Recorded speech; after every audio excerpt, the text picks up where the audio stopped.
Hello, everyone, and welcome back to the 16 millimeter film crew. I'm Cindy. I'm Dale. You can watch us on YouTube. You can like and comment on our YouTube videos and subscribe to our YouTube channel. You can listen to us everywhere podcasts are found at 16 millimeter film crew podcast. And you can visit us on our website at www.16millimeterfilmcrew.com. This week, we watched Sinners, written and directed by Ryan Coogler. Trying to leave their troubled lives behind, twin brothers return to their Mississippi hometown to start again, only to discover that an even greater evil is waiting to welcome them back. This movie stars Michael B. Jordan, Haley Steinfeld, Miles Catton, Jack O'Connell, Wunmi Mosaku, Jamie Lawson, Omar Miller, Buddy Guy, Delroy Lindo, and Lee Jean Ling. So, Dale, Dale literally texted me in the middle of watching this movie, being like, let's watch this movie and talk about it. I was like, LOL, I'm literally in the theater watching the movie. Horrible. You're a horrible friend. You're a horrible friend. Like you No, ain't I tell me wasn't gonna nothing. do it, but then I was like, everyone's talking about it, like I have to do it now. We should have liaised. I will say we should have Hmm. liaised. Sorry. You there like, oh, I'm watching it right now. Well, screw me then. Cool. I was gonna go later in the day, but whatever. But no, this movie is like well deserved of the hype it's getting. Um, blockbuster. Like Ryan Coogler, hats off to him. Putting together this script, and of course, Michael B. Jordan casting, not casting, but performing in it. All the performance, like an amazing job. And the story like holds you the whole time. And it's not just that, but of I'm just gonna I'm like I have so much I want to say about this movie. Starting to get out like the music. Ludwig did his thing again. You know, of course, a lot of the historical elements buried within this movie. Like Ryan, he's on another thing. Ryan Coogler's on another level. He's coming for that, Spielberg-esque, throne as far as when it comes up as a auteur, Mm. director. So yeah. This movie for me, I feel like it's gonna be a Renaissance Beyonce type of thing where when I first heard it, I was like, okay. But it did grow on me and it's now one of my favorite albums. So I feel like this is like a sleeper hit for me Mm, because when I was expecting, I think there was a couple things that happened. I think one of the things is that I think uh, from the trailers, I thought it was going to be a movie about vampires just set in like a southern 1930s world, almost like interview with the vampire vibes. So I was just like, oh, okay, that's what I'm going to see, mm, and the vampires do not kick in into like much later into the film. So I was confused. Honestly, I was confused for most of it. It took like I had a conference call with my friends yesterday just to be like, help me understand what I'm missing because I feel like I missed some things here. mm, Either way, I still like however I was trying to like figure it out, break it down in my head. I thought the cinematography was fabulous. I thought that Michael B. Jordan's performance was amazing. I think all the actors like ate, like they really ate down in terms of like what they were giving. I think the elements in it were interesting. Putting them all together, I think my brain just was not prepared for that. So it took me a while to digest all of it. But I do like the themes that Ryan is exploring in this film. mm. And I like that you do get to spend time with the characters to get to know them. Yeah, I really love all the actors. Honestly, that was a highlight for me. Like the performances plus like when the vampires do kick in and we get all of that stuff because I'm not like a horror girly, but I am like I do like a little bit of that. Mm. I was a Twilight girl for so much of my youth, so it's very embedded in my soul. Um, but yeah, so I think that like there's stuff that I just need to put together. And what I said to my friends yesterday was literally like, I'm just gonna listen to you guys talk. Tell me what you think about it so I can connect the dots in my head because I don't know how I feel yet. Everyone is like, this is the most incredible move that you'll see all year. And I'm like, okay, why am I not getting it? So like, I'm just gonna let you talk. Tell me how you feel about the movie. And so after you finish speaking, maybe I will put together the things that I missed. I mean, yeah, so black horror is a really not a genre that's really explored, and especially with the precipice of Jordan Peele taking horror and putting taking horror back to its roots. A lot of these monster movies were allegories for different social or social things. Last time we saw something like this was of course Lovecraft Country. Based on the book, even though the book was written by a white man, the book did explore the correlation between horror and the racial censures in America. So I do think this movie is also a callback to that property as well. Like you said with the initial trailer, I thought I was gonna get something like close to like dang, what's the name of the show? Supernatural. With two Mm. brothers like going around and hunting vampires and zombies in like Jim Crow era South, and that's not what I got. Um, but like the whole undercurrent from this movie, as like keep pointing every single racial and cultural issue we have in this country. Um, is really amazing. Of course, the movie kicks off with Native American people hunting for a white man. We talk about collectively as black women, black people being the canary in the coal mine whenever danger is happening. But the original one was the Native American man when white settlers first came to this country, and he's like, look. I'm trying to find this bad white man. Like, let us get this bad white man. Like these like throwback to Pocahontas. These white men are dangerous, kind of thing. So I love that hit. Like, then you follow it up with, of course, how church is deeply rooted in, black culture, even though, it was used to enslave us, like our connection to church and religion, is that part of that through line of how we deal with strife and, grief and stuff. It gives us solace a lot. That relationship between the son and his father, that kind of thing. I can kind of vibe to it knowing, I have uncles and many family members who are pastors working at church. My dad's first elder of our church, and I still get the thing like, you got to come to church. That kind of conversation. So I vibe with it. And then on the level of these two brothers, coming back and trying to start something. You see, like, of course, their town has, an Asian person once again highlighting, before, the last couple of years, the divide between black and Asian people, we were really working together, as a minority, and then, powers that be flip it on its head. So you have that, communal connection between a Bo and his wife with the brothers helping them. Like they flashback later in the him, they're in the kitchen cooking, eating fried chicken, and them that sense of camaraderie that both cultures once had at one point now is now divided. You see that witnessed in the fact that she says, "Oh, I want to."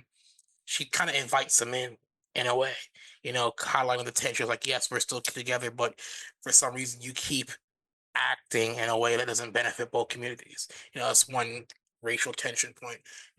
Black people do have, and I think also it speaks more to Ryan, be from California.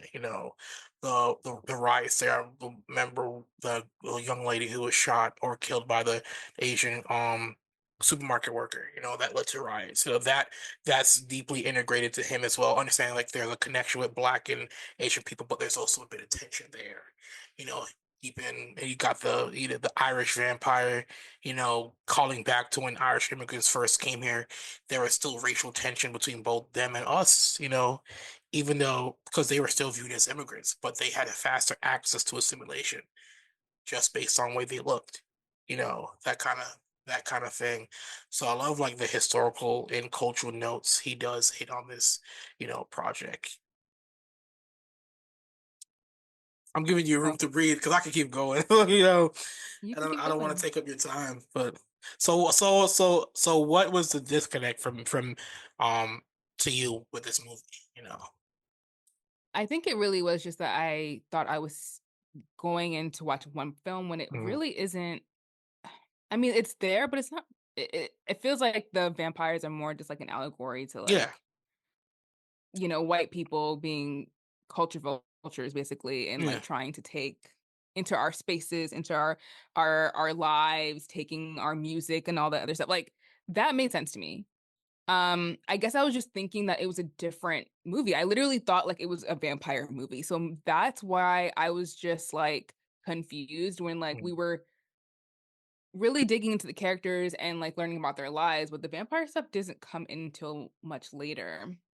And then when it does, I think the motivation of the main guy, Jack O'Connell's character.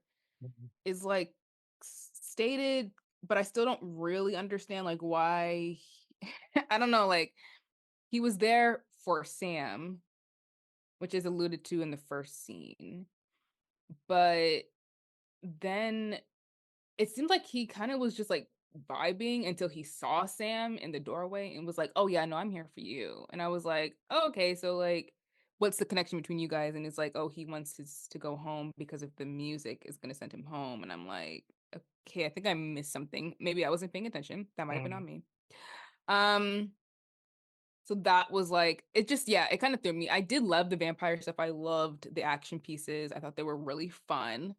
Um and in the beginning, I really liked the deep dive into the Stack and Smoke characters. I like that Michael B. Jordan literally like acting for his life, like actually was like, I'm playing both of these roles. And I like that they were both super different, even though they Mhm. want the same thing. I like that they were very distinct in like their characterizations. Um, and I like the idea of like these black men who go off to war and they come back and there's like no space for them. Like there isn't anyone who like wants to really help them. Like they go to Chicago thinking that maybe they can start a new life.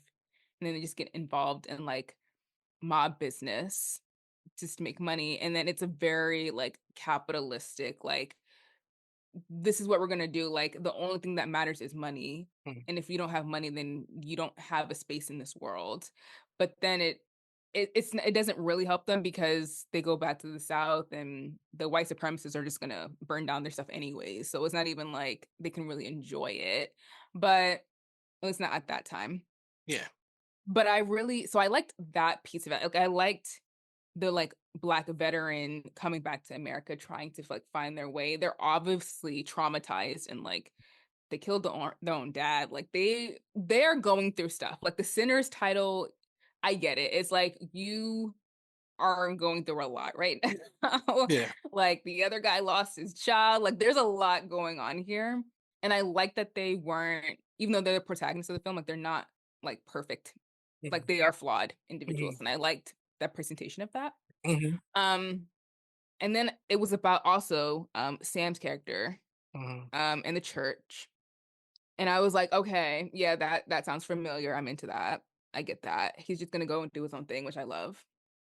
Um, and then yeah, so we had those two things coming together, and we also have Delroy Lindo's character, who was like a curmudgeon, like older guy who has been like hardened by the hardships of life, Mhm.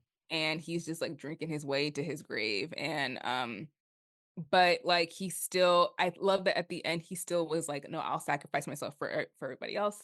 I thought that was great. Um, and I like the whole like history of black music. Thought that was Yeah. fantastic.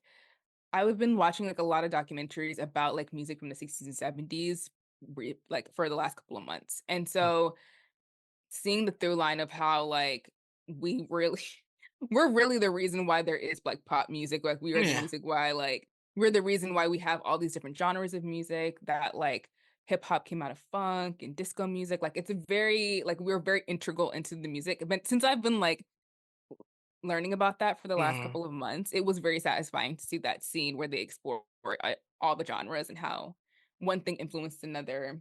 I thought that was great, and I loved how that was shot as well. I think I like all of the stuff in pieces. I think when it was just all brought together, I just couldn't. Is It couldn't. this a I just disconnect? yeah. I think I was Okay. disconnected. I think the tonal shifts kind of Mm. threw me off a little bit, so that's the reason why I wasn't getting to like the bigger picture here. But I do think that like it's good. Yeah. Like, I'm not trying to say it's not good. I'm like, it is good. It's just like I I I will admit, I wasn't locked in. You know what I'm saying? I yeah, wasn't locked in and ready. yeah. That's what it was. I will admit it. The movie does take a bit to get the ball rolling. Like you said, when Mm, up until the vampires actually become a thing. Of course, we see it at the beginning with when he goes and meets the clan member's son, but you don't really dwell on it because it's like a blinking and miss it kind of thing. mm, And but the rest of the movie after that point takes a bit to ramp up. I do think there was a bit of uh a slight delivery issue or uses issue. Like I said, when they're talking about, oh, he wants Sammy and his music, to bring back his family and his people, but you hear already. making a new family by fighting people and repopulating Mhm, in numbers. There's a bit mhm, of disconnect on that level for the story. Like I said, I do love that scene where, they see the third line between like country slash blues to, to funk and rock, and then mhm, to the modern hip hop and R&B and stuff. That was beautiful. Like you said, you see black fingerprints on music in this country. Like people forget, mhm. like the core element of almost every musical genre in America is blues and country, which are fundamentally black songs. Yeah. No matter how much, these white people want to rail and say Beyonce's not country, you know, black people, we like country comes from blues. That's us within Mhm, us, no matter what. Like all your biggest like your your Elvises, stole from like Chuck Berry and a lot of other blues musicians to make his rock and roll hits. A lot of some of your older country songs are stealing from Bowling for Black artists. Like y'all wouldn't have this genre y'all think y'all have mhm. without us. So Yeah. It's it's so true. So I'm glad that he put it on screen because it's always been true. yeah. Um, I think that, like, some of the issues I had with it are they're kinda minor, they're not, like, that big of a deal, but I do think that, like, one of the things is especially because this movie is rated R, I don't know if I haven't seen all of the Creeds, so I'm not really sure if he's done this in the Creeds, but I don't know if he's written a sex scene before. Mm. Do you? Have you seen them? Do you know? In Creed, the Creed movies, no, there isn't really a I don't sex think in there's there. sex Usually, they scenes. usually do showcase intimacy, Mhm. but not, like, and I'm fine with it. Like, I don't know if I'm turning into what people say, like a Gen Z prude as I get older or whatever, but A Gen like, Z. that's what they say because I guess, a lot of the younger generation are more not into seeing sex depicted in movies. I'm turning into that now. I'm more of a person like, does this scene help edify and help the story? And if it doesn't, Mhm, I do think the scene that they had in there worked to sell the story, mhm, because of course there's sexual tension between both Stack and Mary from a prior mhm. relationship. So it does make sense, and that's literally the only way she could probably turn him into a vampire as well. So Yeah, in that sense it worked. And it wasn't like too much. yeah, It's yeah. mostly a behind the back shot or and close kissing, so Yeah, what I was saying, I wasn't saying that I had an issue with it. What I'm saying is that in terms of the sex scene, I think in terms of, like, writing sex scenes, I think certain time like, if you don't really know how to do it, it can come off a little bit cringy. That's kinda mm, where I'm coming from. Like, some of the language that's used around sex or sexuality, things like, "Oh, I know you want this pussy." It's giving very, like, Real Housewives, it's giving kind of ghetto. mhm, And maybe that's just how people speak when they're getting down, I don't know. But, yeah. like, it is kinda giving, like, "Oh, I've never had to, like, articulate this before, so it's gonna sound a little rough."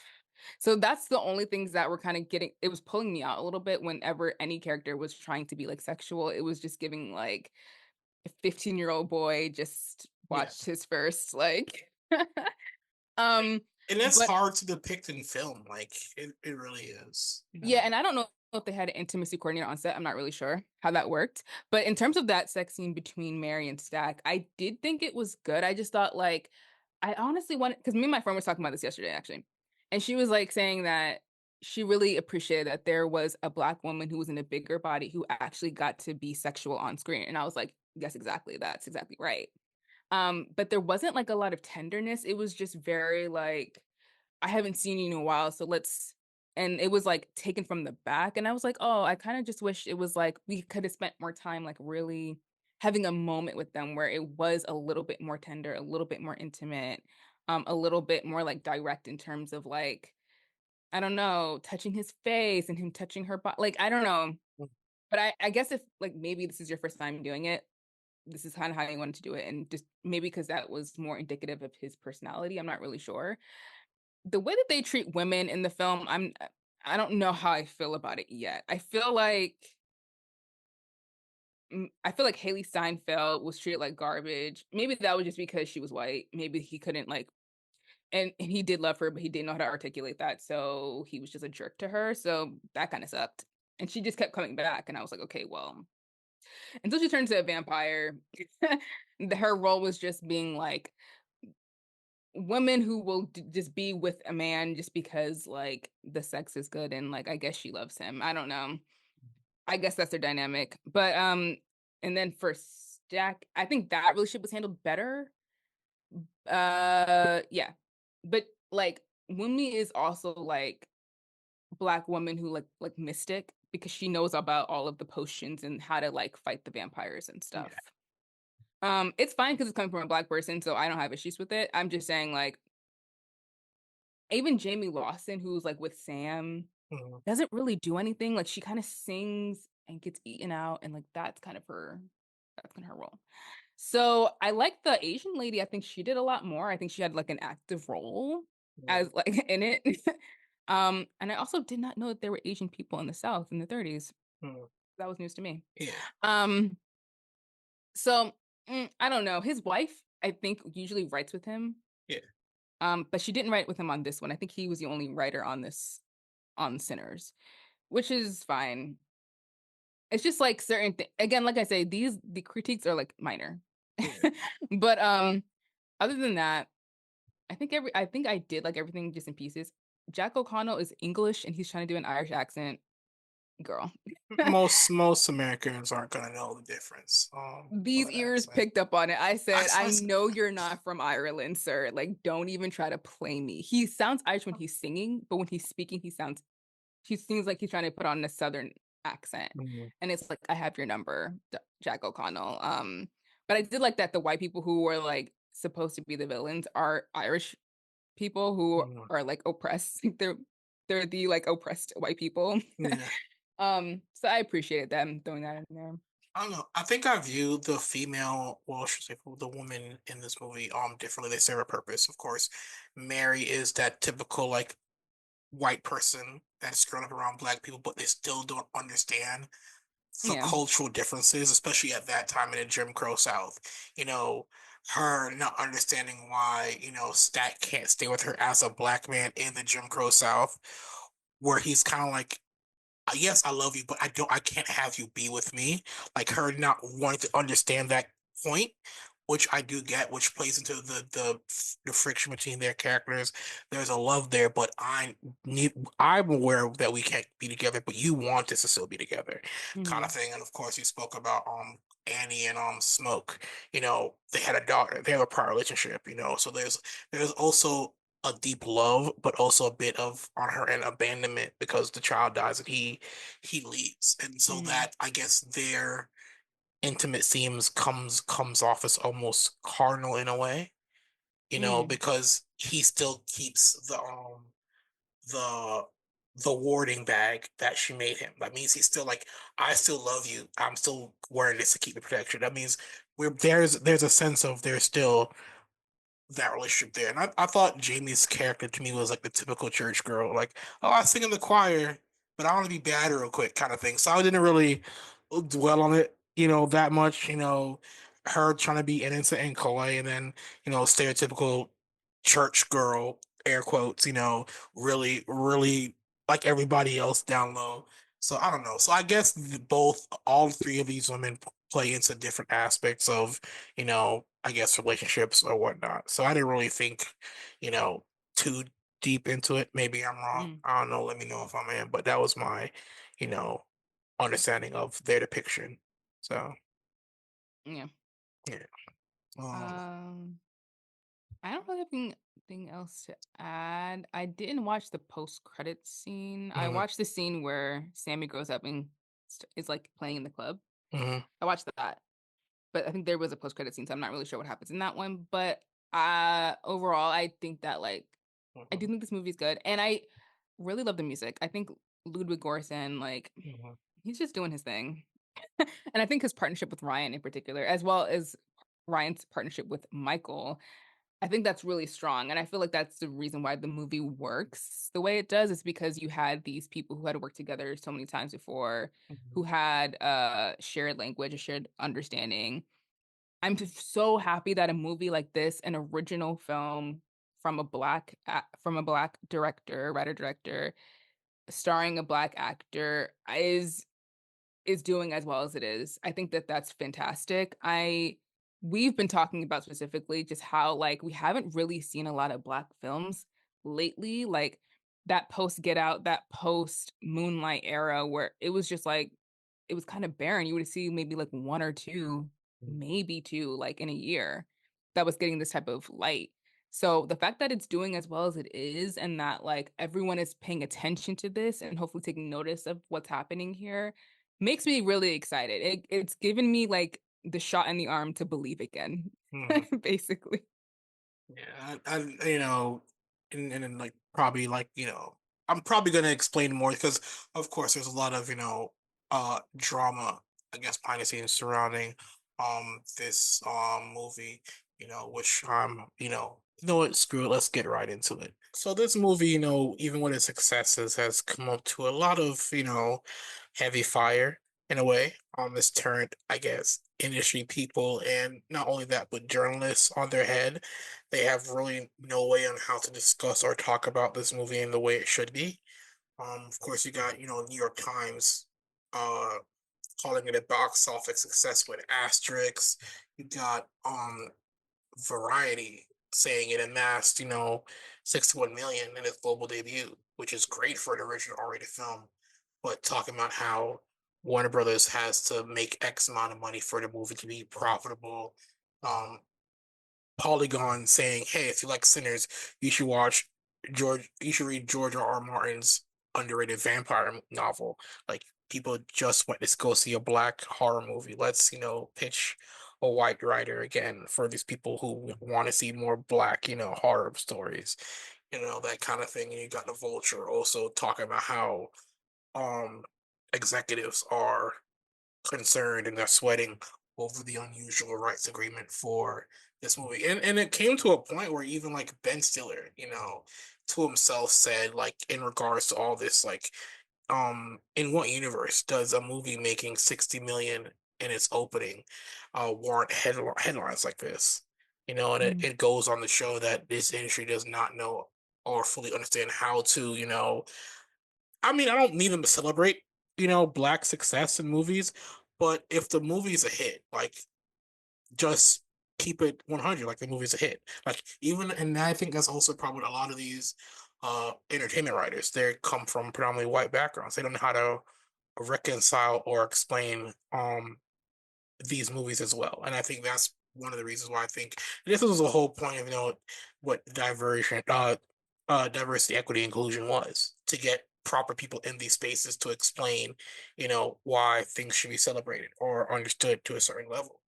Um, yeah, you got like in the Vulture article, you got one Hollywood exec even says, "Look, there's a problem in Hollywood. Okay, there's no rationale or logic behind absolutely anything. So anytime there's a filmmaker who has a lot of heat, and I hate to say this, when you have a diverse or female filmmaker who has a lot of heat off a movie, then it's about what can I get? Hollywood to pay for what they have to pay for you.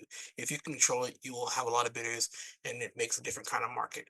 This is in regards to Ryan Coogler, I think, getting 25-year rights for this movie.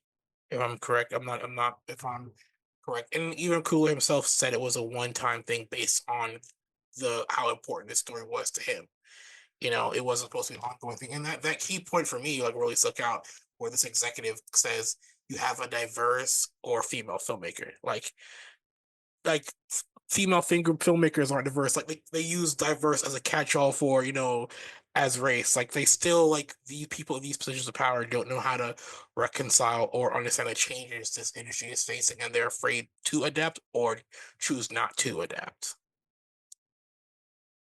Yeah, so I read the article and I was not even surprised. It's honestly just like, wow. So there's something so of course about like the response that this movie is getting, obviously, because it's a Black-led film, Black director who wrote it and directed it, and also made one of the biggest selling movies ever with Black Panther, like, that broke the mold of, like, what people thought Black cinema could actually do, Mhm. and there is I I mean, it's so obvious that like with any kind of progress that comes our way, there's always going to be a pushback, and especially by Hollywood, which is deeply, you know, systemically racist. And has not really gotten out of that. Like the only times that they've made any type of push forward is when people have been like on their necks being like you have to do it. Um and but really nothing has changed all that much. They were talking about the difference between him and Quentin Tarantino and how Tarantino has ownership over his own movies, his own library. And it's interesting how they understand the studio system, which is like this whole point of a studio system is to have a library of films so that Mhm. you can have the ownership of it. And so if somebody wants to buy it, then if Amazon wants to buy MGM, then they can. Yeah. And then they'll have their entire library. You're only as good as a library that you have, basically, is how they're understanding the studio system. And my thing is that like it didn't always used to be this way. Like there was a moment, I mean it was a while ago. But if we backtrack to the 70s, like the studios were making a certain kind of movie, which were these, they were making musicals, they were making like these kinds of adaptations. Um I mean, sorry, adaptations. And then you had, not to mention his name, but Dennis Hoffman and Woody Allen, unfortunately, and people like that who were like, you know what, we're gonna change this, what we're gonna do in terms of making films, and we're gonna make it feel more independent. We're gonna take big swings, tell stories that haven't been seen before. We're gonna focus on like the interior life of people. And that ended up doing well. And it shifted the way the studio system worked, where it's like you didn't have to make these big, The King and I and Tarzan kind of movies. You could make these smaller, intimate films that would do really well in theaters. Now, obviously, like the studio system has changed so much since then, but I Mhm. still feel like the reason why people are trying to own their own content is because y'all don't know what you're doing with it. You're Mhm. selling things people can't find anymore, of like they can't find their favorite movies.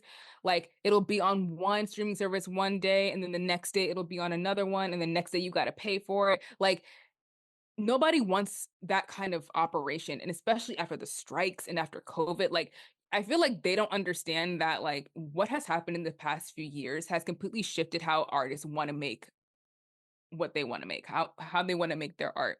Like you've put people in a position where it's like, no, I want to own it because I don't trust what you're going to do with it anymore. I don't trust your strategy on how you're going to sell these movies. Like you have really great films not making their money back, not making their budget back because they're not being marketed properly. Like I don't care what these executives are doing because they don't really get like what art is. These are business people who have come to the movie business to try to get some money. Like they're not artists. So Yeah. they're not gonna get it. But for the artists, like they mentioned Ben Affleck and God, let me forget his name. Equity. Him and Matt Yes, Damon. artists, yeah, Matt Damon, who were like, no, we're not, we can take the bigger check, but we don't want the bigger check right now. What we want is to own our own stuff. Yeah. And I feel like they're up in arms and scared because they're like, well, every single director and every single movie star is going to come and access, we want to own stuff. And we can't do that. And it's like, considering the amount of money that y'all pour into movies that are not good ideas and then they flop, Yeah. it's interesting that you're saying that you now can't afford to pay people. And I said this during the strikes. You can absolutely afford to pay people what they need to get paid. You can afford for people to have their rights after 25 years. You're not even going to be around anymore. So it's not even about you. It's like technically about the studio, which will probably be fine. You know why? Because everyone still wants to watch movies. Like you'll probably have to change your strategy and how you're like doing the whole like let's roll out these certain films, but like movies are integral to our lives. Even if people aren't going to the movie theaters as much as they used to, like they're still watching movies. Yeah. So you're gonna be fine. They're just worried about their, stakeholders and investors and stuff like that. And it's just like it's so transparent to me. Like reading that article, I was like, it's just so obvious, like what you guys are really trying to say. It's like Oh, it's okay if one A-list, very high-end white man gets to own his movies, but as soon as a black person wants to own one of their movies, what's gonna happen to the system? Like, you guys are just it's Yeah. lame. Like, it's like racism is lame. And the thing is telling. He wants to write his movies after 25 years. This one Yeah. movie, and they bring up Quentin Tarantino. Quentin Tarantino deal came about due to in part because when he was pitching Once Upon a Time in Hollywood to studios, you know, they were like everybody was mostly failing at the part, and then they realized his agreement with Miramax, where he retains rights to movies. Of course, Miramax, Harvey Weinstein. That's really what part of what built Miramax. On the Mhm. back, they built themselves on the back of Quentin Tarantino. Tarantino. Yeah. So Sony was like, it's one director, fuck it, and we want the draw that we want the marketing buzz on our movies that Tarantino gets. So Tarantino gets his rights. Um, and my thing is also like it's 20 that is 25 years after. Think about the number of movies that came out almost 30 years ago that Mhm. are still cultural draws. They're very far and few. Like we just had a Blade Runner the sequel, for the most part, Titanic is always still, culturally relevant, one of the most iconic films, and we've had this discussion personally where a lot of people don't really know about old Hollywood movies. Mhm. So you're is MGM slash one is Sony MGM slash Amazon making movies off of movies that are made in like the 1950s? Still, no, they're not because no one's looking Right. for them anymore. Right. So for once in a while, if a director says for this particular project, I want to retain the rights of 25 years, let it go. And particularly in the fact that even with how good as this movie still going to be up to the same quality 25 years from now? Probably not. You know, so it's a weird thing, and we've also spoken about the fact that you mentioned earlier that these studios aren't marketing a lot of these movies correctly. They wanted the mere minimum in hope and pray that they get their money's worth. That's why we see so many sequels with minimal marketing and stuff like that. And they complain and say, "Oh, people don't want original pictures anymore." People do, but you don't market none of these movies fairly. I mean, we just saw Mickey 16. You of course Black Bag, the movie was we were originally going to talk about today.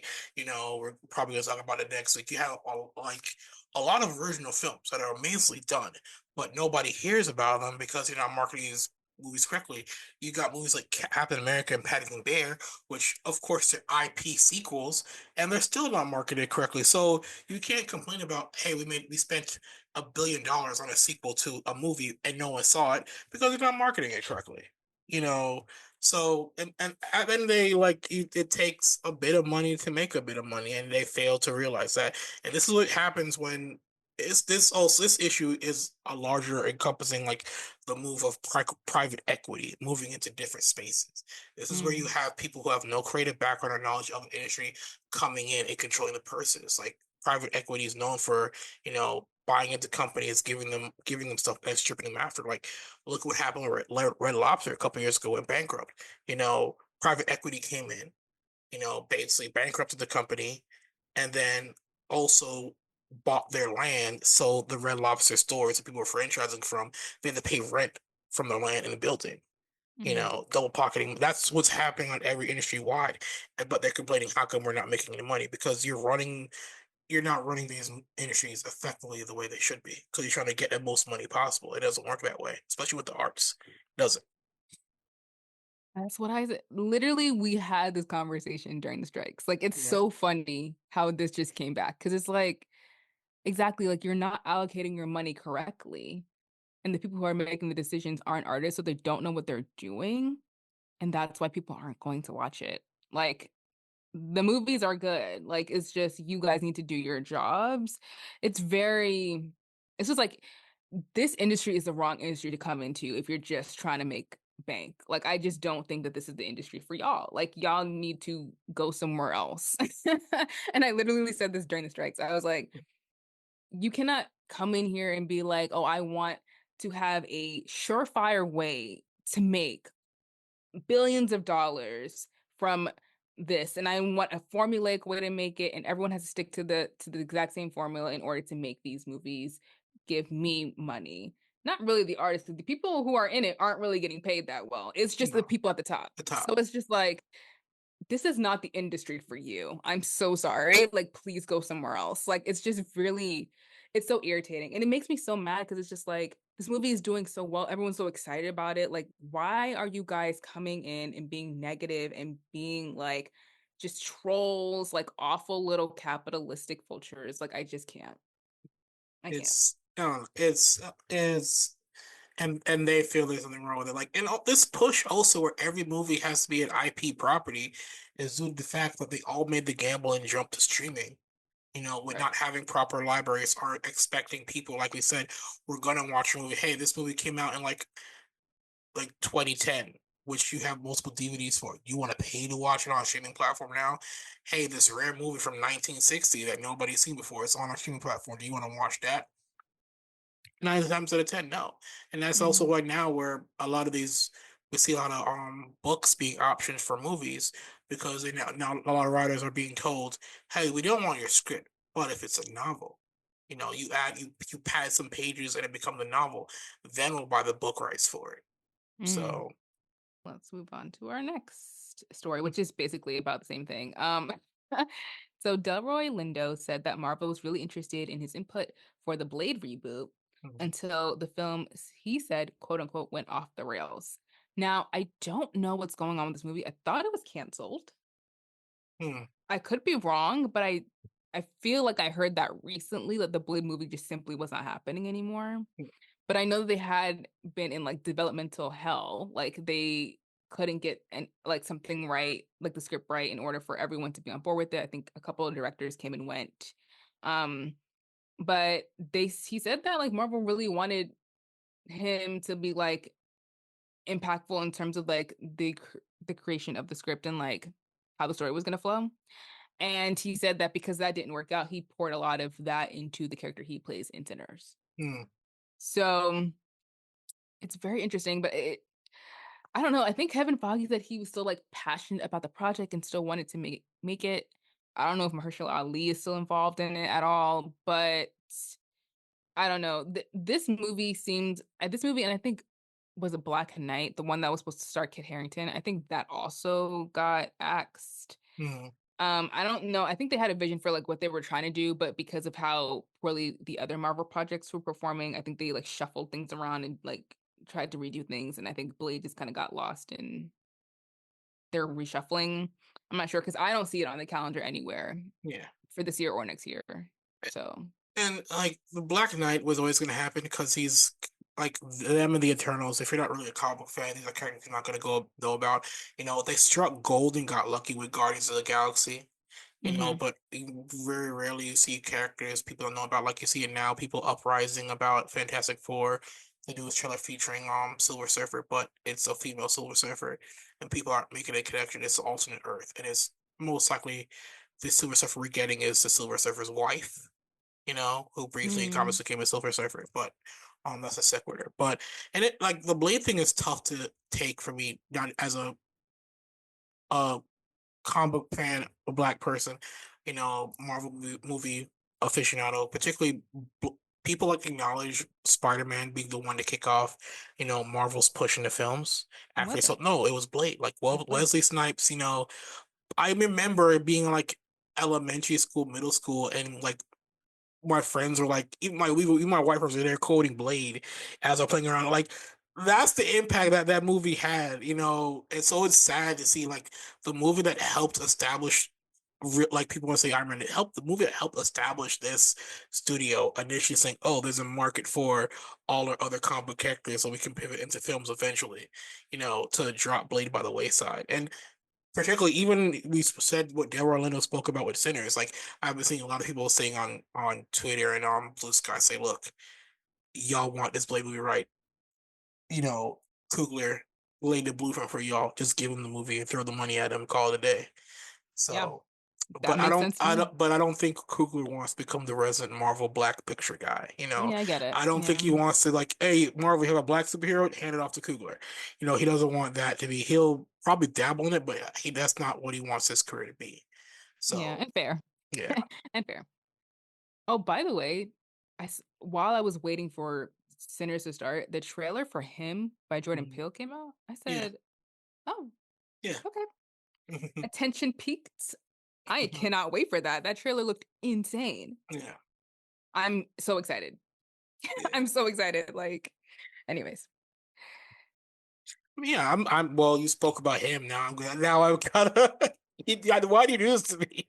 It's kind like it's but is basically what he did before with like Get Out and stuff where it's taking, a typical story and putting black horror into it, because him is about like a quarterback, yes, so it's there's a I'm lot looking to for it's a unpack lot to unpack there. with it. Yeah. So Mm-hmm. yeah. I'm so excited. Yeah. Moving forward, so of course, over the past weekend was of course Star Wars Celebration. Of course, people were around, people were seeing, Hayden Christian, and of course, Anakin, was noticing his hair is longer, looking like Anakin, hoping and praying that he'll mention something about doing more Star Wars movies in the future. He himself has said he's reprising in Ahsoka season 2 on Disney Plus and on his Star Wars Celebration, which was in Japan. He said he would like to, uh, return to the franchise and do more, looking more at his role as Darth Vader. He sees himself there's still more they can explore, that they left off after Episode 3. And then, stuff he has to reconcile with trapped inside this new version of himself. They're playing the story still, which, Vader, post episode 3 to New Hope, he was explored a lot in the comic world, which actually I think recently aided and gave him a lot more nuance. He came kind of like a tragic hero slash villain in the comic book world with and expanding the universe. And I'm happy for him because for a long time, him like a lot of the characters who were in episode 1, Hayden, of course, the guy who played Jar Jar Binks, who's now returned in the franchise, playing a Jedi and Mandalorian. He had a kid show, stuff like that. Feel bad for the kid who played Anakin as a child. His life got turned upside down because people were being vitriolic to a 12-year-old child. But it seems like a trend after people have left the franchise for a while and they come back to fanfare that people view their characters and their time as those characters differently. This is hoping for hope, uh, hopefully, the issues that happen to like, of course, actors of color for this franchise, become rectified in the future. And hopefully, we see, maybe actually an actual Black Jedi in the future, and John Boyega and Kelly Marie Tran show up later in the franchise after, fans kind of get their heads out their asses and realize, they messed up, by vilifying these people, much like they would hate in Christensen as well. Yeah. Although, like, the memes from the prequels are No, they hilarious. are. I love That's them. good stuff. Yeah. That's good stuff right there. But yeah. Um, okay, in our last news story, the Academy has set new Oscar rules for 2025. You need to watch all the nominated films in order to vote for the Oh, category. we should be allowed to vote for the Oscars. We Yes, should. We should. we should be allowed to vote for the get me into the Academy, okay? Yes. I feel like we have, I don't know, I feel like everyone's probably been talking about this who's like in the film space, but I feel like us particularly have been screaming about this for Mhm. years now. So, welcome to the party, Oscars. You're late. You're late. Um, so yeah, there has been other like notable changes. They're introducing a achievement in casting award, as well as they had another award where I think it's for stunt um achievement. I think they're Mm, adding that as well. But the updated rules also include um, expanded eligibility for international filmmakers and new submission deadlines across several categories. There's been some more clarifying guidance on the use of generative AI in film production. So they've been like redoing a lot of this stuff, but this is really important. So they did mhm. this because they did this so they would reduce the so-called coattail voting that encourages more informed decisions from voters, which is so important. So basically how they're going to track it is like you have to I think when you vote, let me read this carefully. When you vote, you have to either if you like watched a movie at a festival, you have to fill out a form where it's like you have to list exactly like where you watched it and like what was going on during it. Like you have to be very detailed in that. And also I think where is it? I just had this. Okay. Oh, I their can't their members only screening platform where they yes. actually have to track the movies that they've watched throughout the year. Yeah. Right. Right. Yeah, and it's like if you do it outside of that, then you have to fill out the form. And I think the BAFTAs already have this in play where like these are the rules that you have to follow if you want to vote. And I'm just really excited and glad for this because that's been like a main sticking point for all of us. It's just been like, why are you voting in categories because your best friend was in a movie instead of actually watching the movies like in order for their knowledge of what you saw to inform your voting choices. Like it's just actors have been complaining about this. Like everyone's been complaining about this for so long. And it Yeah. just makes sense because it's just like, how can you vote about something that you don't know about? It's literally the reason why I don't be speaking on movies I haven't Yeah. watched. Like Yeah. Yeah. it's literally that simple. And this is a completely on a different level because like these awards are changing people's lives. Like it's giving you a higher pay raise. Like it's actually doing bigger things for you than just like me just like not being ignorant of something. But like the principle is the same. Like why are you guys voting speaking about movies that you have not seen? It's crazy to me that this wasn't put in place earlier. Yeah, I think a couple of years ago there was an issue because one movie got like it was a movie like no one had ever saw, but they were like, why are people voting for this? And it became out that apparently there were us I think another actor friend of the one of the actors in the movie was holding screenings Yes, on their own for the movie. I And remember and it this. wasn't a movie and it wasn't a movie that was being shown widely on the film circuit or in theaters. And so there Hmm. was like a abnormality, like why are you saying this is your movie for the year when nobody else has really watched it? And then of course you had this past Oscar season, where I think people now have recognized that the list of movies that Honora won Best Picture for, you're comparing this Queen Alone, Brutalist, Concave, Hmm. like and Honora won. Some people have been saying like it's the okay movie, not the okay movie in the year, but a lot better than what I thought it was kind of be comparing to the other movies that came out that were in the Hmm. best picture category for Hmm. Nora to win. So this thing has been a long time coming. I think the Oscars themselves have been avoiding it because you kind of still had, everything everywhere at once. One best picture, you had Oppenheimer, you had Coda winning the year before that. But it's been a slow realization, like, oh, we need to get this under control. You can't have people not voting because they haven't seen a movie, and then the one person who's seen this particular movie ends up nominating the picture, and they all acquiesce to that. So, Yeah. And what I hope is that it gives more diversity to who gets to win. yeah. Because after a while, like it's kind of boring where it's like, oh, these two projects are like kind of going head to head during the entire award season. Hmm. And then there are other movies that are really good that just don't get any shine. So hopefully it'll force people to like expand what they're watching as well. I hope positive things come from this change because I do think it's like so basic and important. So Yeah, I also think they can probably take it a step further. Is those people who are also voting for those other awards shouldn't be Oscar voters as well, because it kind of goes, hey, yeah, I voted this movie to win this picture, and like we said before, usually like halfway through awards season, we kind of know hmm what the deal is with the hmm Oscars by the end of the day, and that's because a lot of people who vote for those other awards also are Oscar voters as well, and it's basically saying, hey, you voted for this movie, yeah, I like it, cool, I'll vote for it too, mm. so. Okay. Let's talk about what we've been watching this week.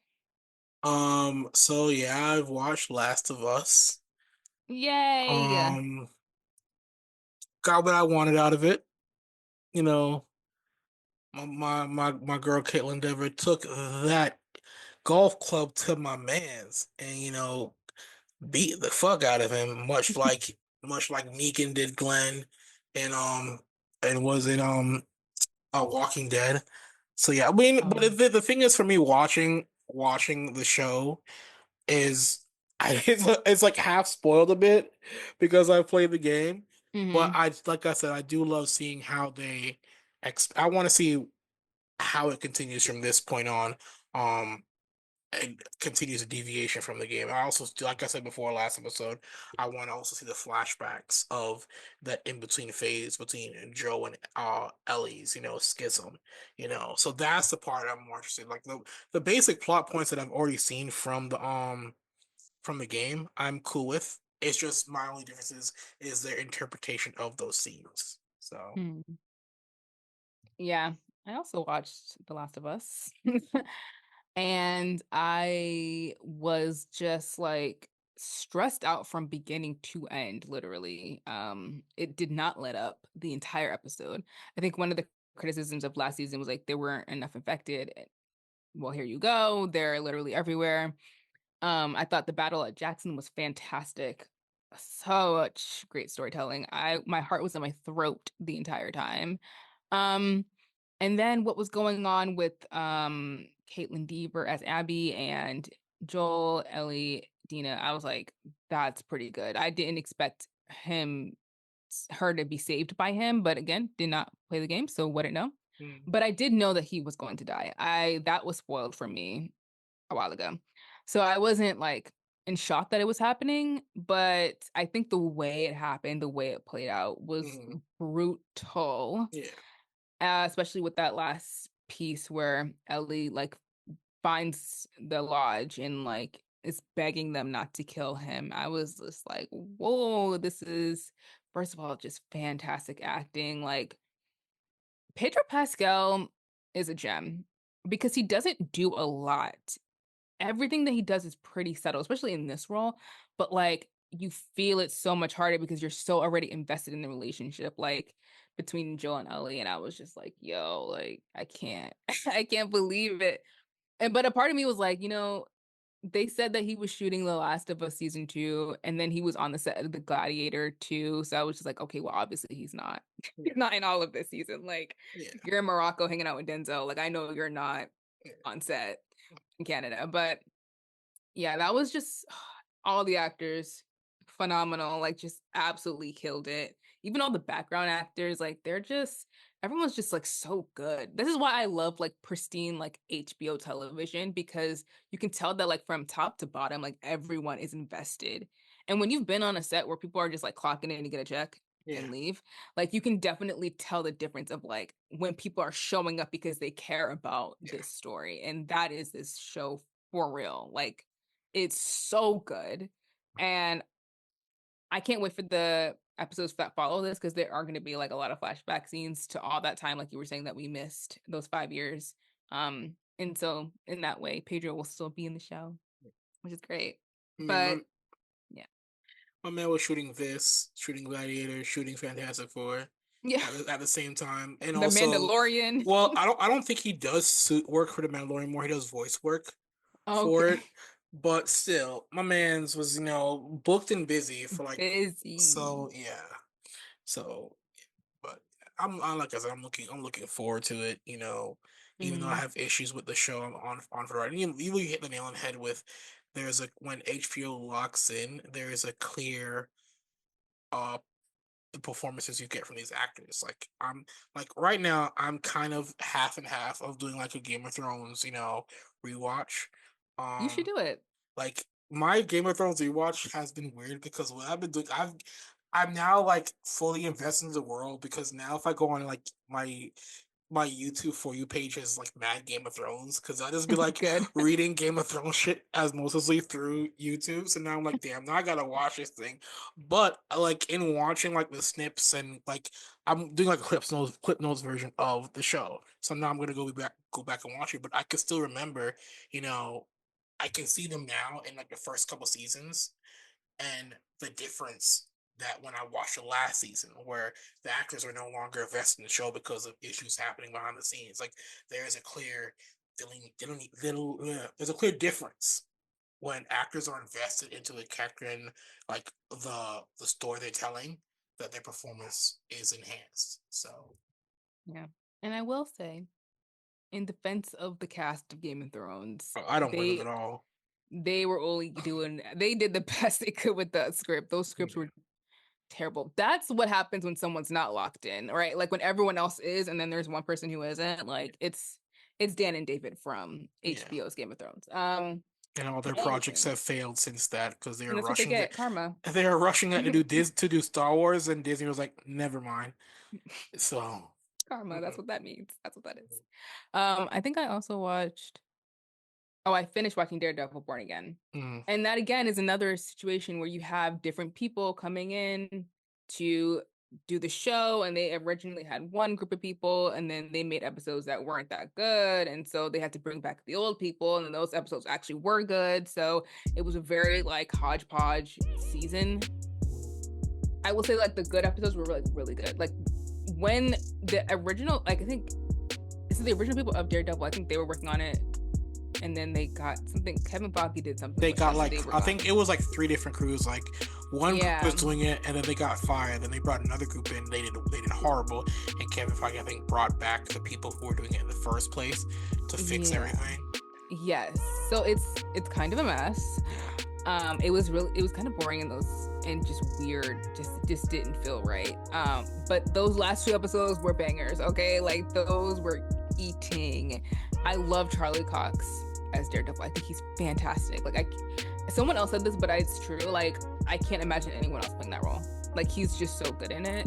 Him, John Bernthal as Punisher, like all of that main cast, like they're solid. Like, and I guess that makes sense because they spent so many years doing the show. But like on also just like making the characters their own. Because I remember, I don't know if you remember this, like the Punisher movie that came out back in like 2004 or something. Which one? I can't remember There the was actor's two. name. There was one with Thomas Jane, and then there was also Punisher Warzone.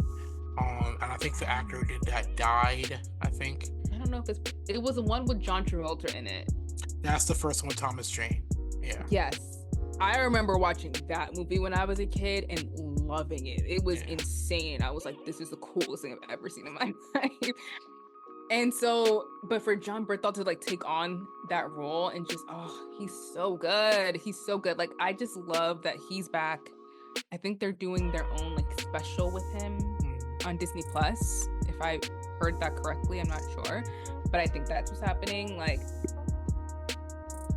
I think that again, it's like when you have the right team, you get the best stuff. But you have one thing that's off, it can really just like ruin the entire franchise. So you really have to be like together when you're making these properties, especially when they have such huge fan bases. I just feel like the decisions again that these people at the top are making, and like Kevin Feige has been doing this for a long time, so like most of it has worked. It's just that like a lot of this most recent stuff has not. So it's just I don't know. He needs to lock in. He needs to lock back in. Someone let him know. You know what? You brought up something in a transition, like Blade and now not Blade, Punisher, and Mm. now it being on a show and expanding. I think that probably the best option for Blade.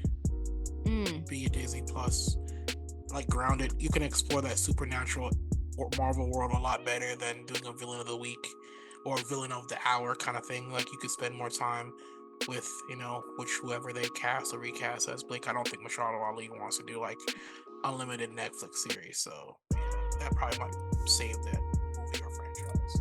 Hope so. All right. Well, that's it from us this week. We hope that you're all doing well and taking care of yourselves.